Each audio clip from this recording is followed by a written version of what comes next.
এই রেস্টুরেন্টের actual location আমি ফার্স্ট কমেন্ট বক্সে দিয়ে দিব, সবাই দেখে নেবেন। আমার শালাবাবু আমার থেকে একটা ট্রিট পেতো, সেটা হলো অনেকদিন যাবত পেন্ডিং ছিল। তো আজকে ঘুম থেকে ওঠার পর মনে হলো যে একটু গরু গোস্ত দিয়ে সাদা ভাত হলে সেই হইতো, তাই এখানে খাইতে চলে আসলাম। দেখুন সবাই, অনেকে এটা নাম দিয়েছে বিখ্যাত ভাবির হোটেল। এখানে নাকি একদিনে একটা গরু শেষ হয়ে যায়।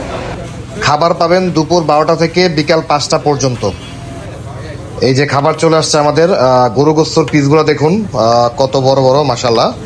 আর আমাদের পাশে যে দুইজন দেখতে পাচ্ছেন তারা আসলে তিনজন ছিল, তারা সিট পাচ্ছিল না, দুইজন আমাদের সাথে বসছে।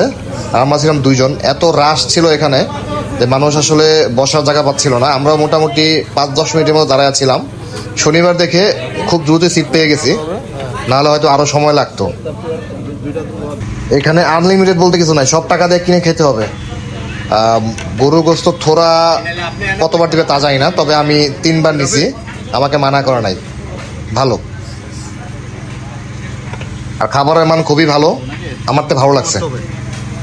ও বলতে ভুলে গেছি, এখানে কিন্তু বিশাল আকারের নলি আছে। নলি এবং গরু গোস্ত আছে একসাথে দিবে, এটা প্যাকেজ আছে 500 টাকা মেবি। ভালো, সুস্বাদু।